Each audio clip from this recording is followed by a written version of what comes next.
Welcome to the Sibling Rivalry MMA Podcast. Today we're going to do a super quick recap over Marlon Moraes versus Corey Sandhagen card that happened Saturday.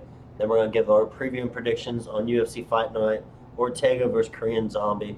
So first things first, Saturday I did a live stream for the first time.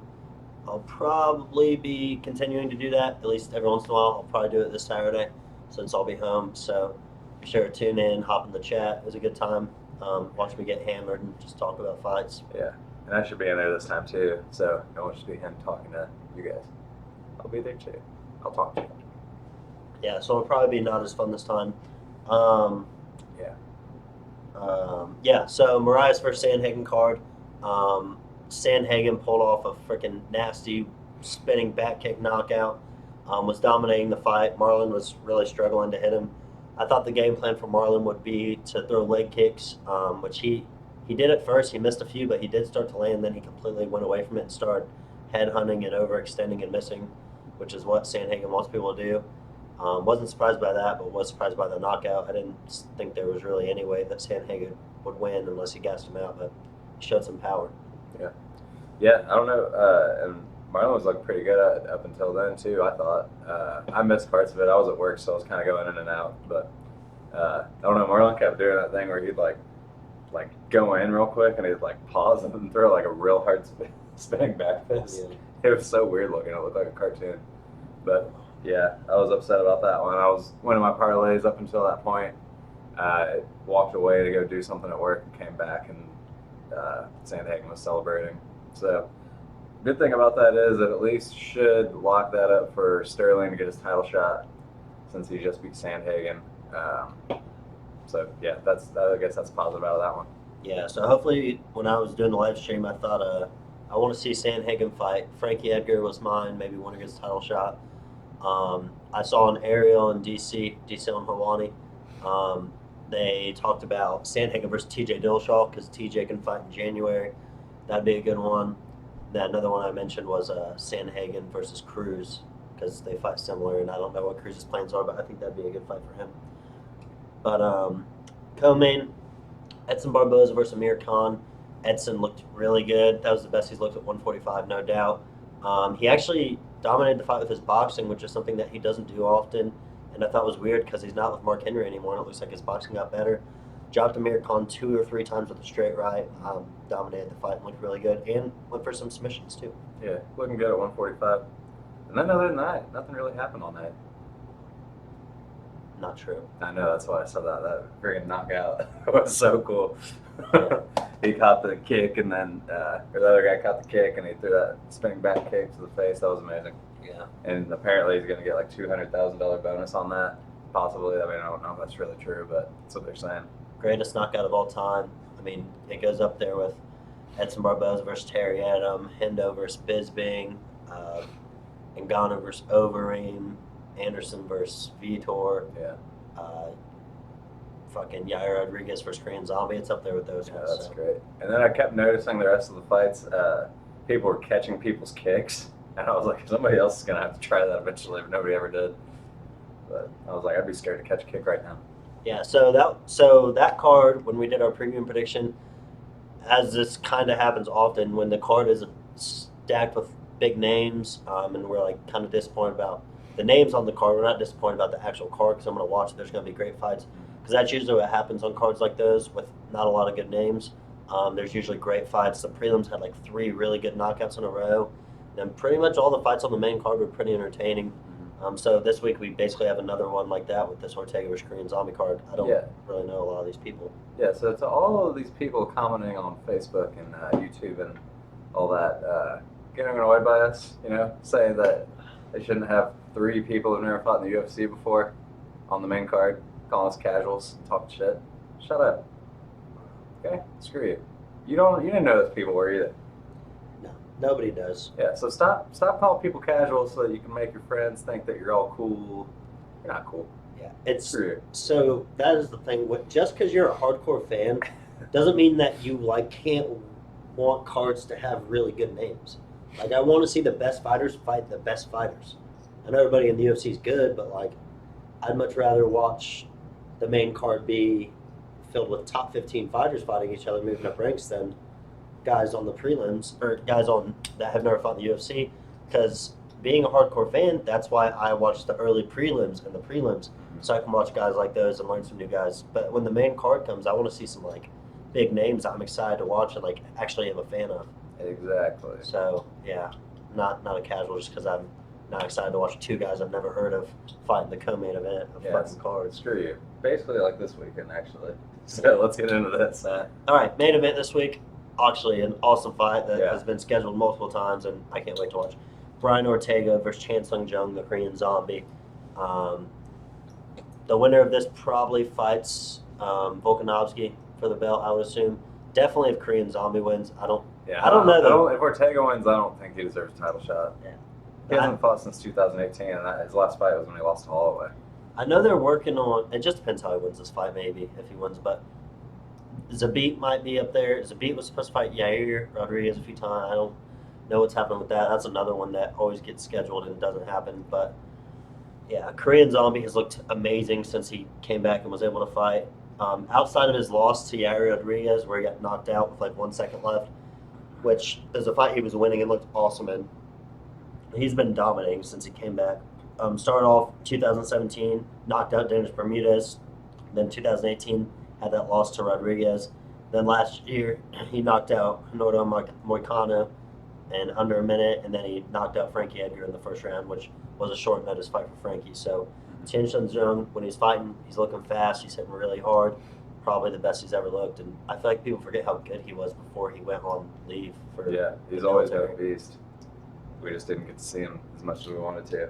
Yeah, he's only 33 years old, too. Yeah, that's great. Go ahead. And then Ortega, I mean, I think everybody probably watching this remembers how good Ortega was when he was fighting. He hasn't fought since 2018 where he got dominated by Holloway, but I think he might have actually been the favorite going into that fight. That's how much hype he had. He knocked out Frankie Edgar, first guy to ever finish Frankie, knocked him off his feet with an uppercut, and then he had some other big wins before that too. So, I don't know, this is a huge fight in this division. Are these odds pretty even here?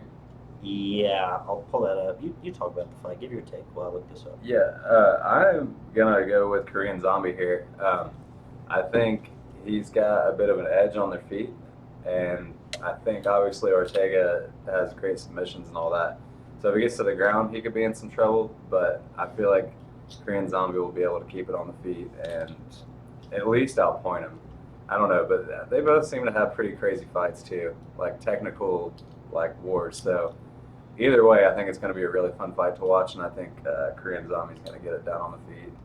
Maybe not a knockout, but maybe. Ortega, maybe a knockout, but probably not. I don't know. So Korean Zombie's a minus 188 favorite. Really? Ortega's I'm kind of surprised. Plus 152. I'm going to go with Ortega in this one. So if they would have fought right after the Holloway fight, I would have taken Korean Zombie because Ortega took so much damage in that Holloway fight that I feel like he was one hard punch away from being knocked out, and that's something that Korean Zombies would give to him. But he's had 2 years off. I'm sure he's gotten better as a fighter. I mean, at least hasn't gotten worse. But most importantly, his chin got to heal up. So he already had an incredible chin. It should be just as good now, I would think. Maybe a little worse, but I doubt it. It should be fine. I just think he's a better fighter. I think on the feet, he will be able to beat Korean Zombie. He's longer. I think he'll be able to outpoint him. But I think at some point they're going to get into a weird, crazy position like a lot of Ortega's fights do. And I think Ortega will probably be able to find a way to get a submission.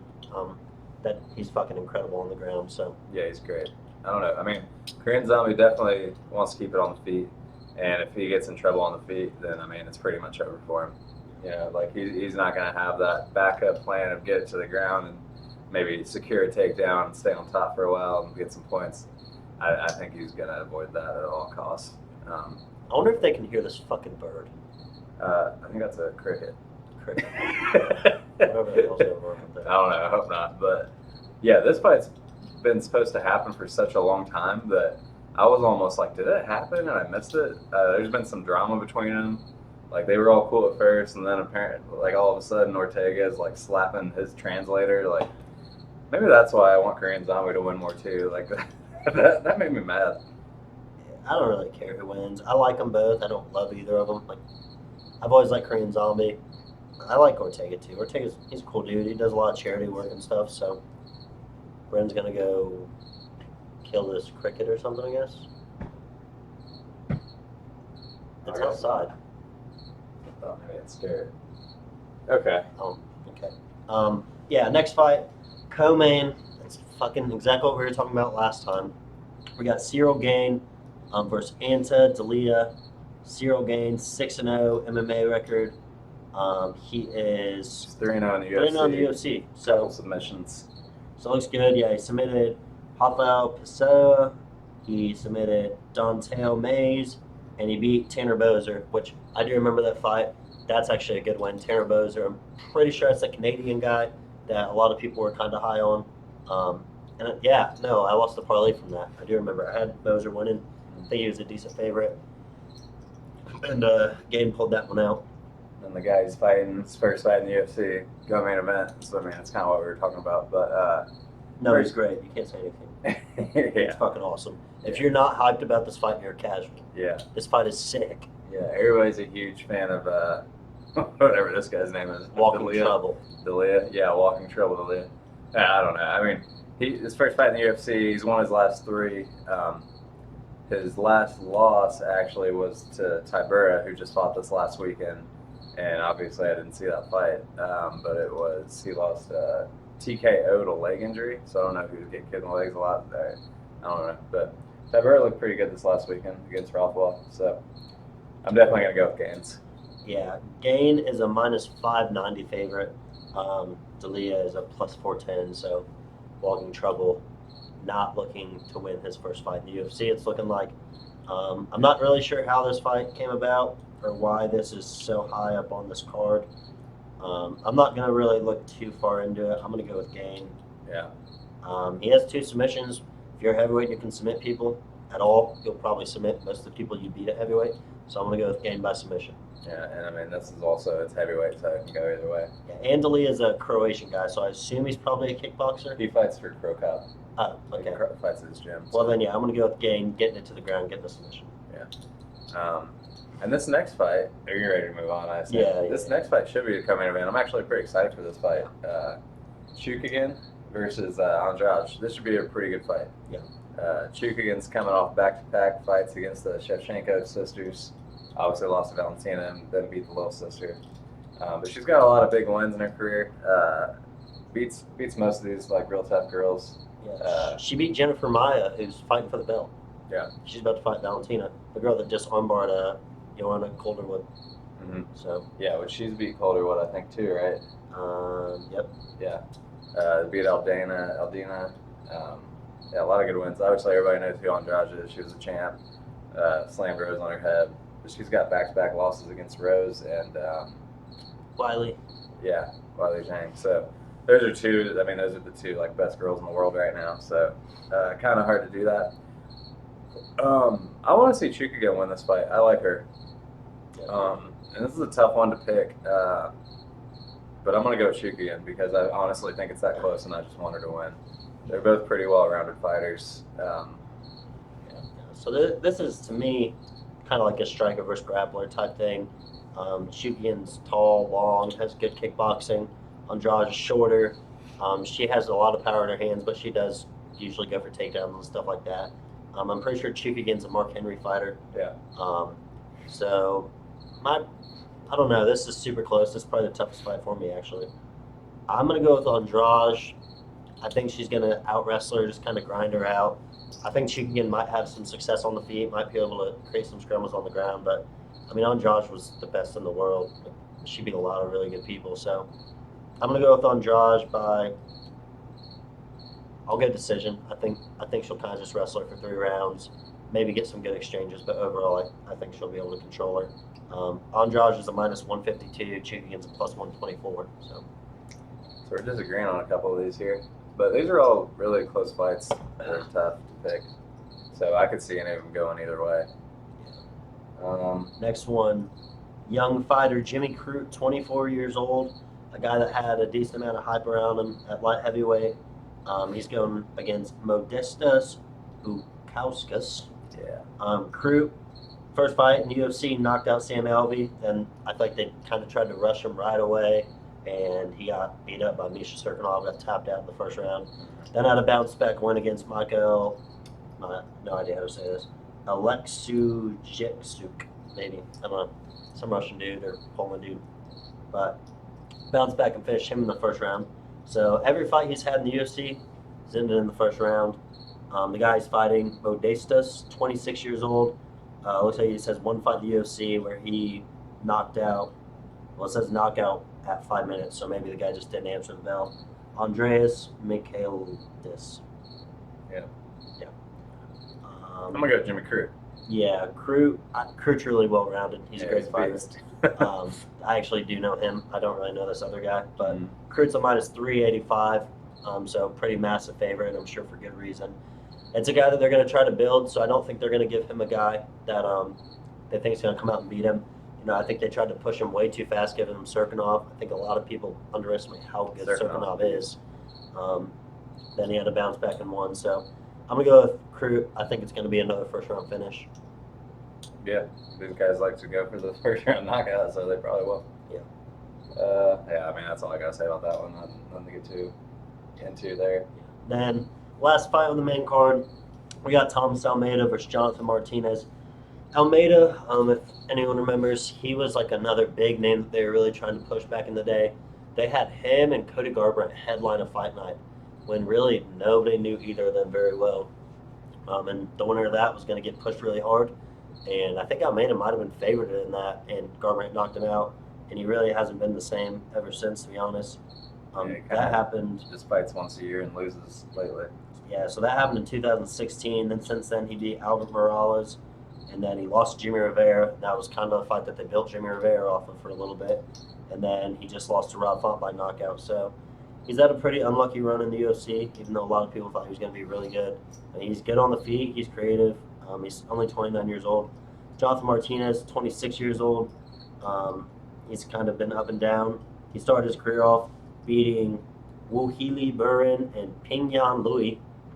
And then he lost to Andre Ewell. He was good. Yeah. And then he beat Frankie Saenz in the third. So this is a good fight. The odds on this are pretty even. Yeah, Almeida's a minus 118. Martinez a minus 104. Martinez, I'm pretty sure, is a late replacement.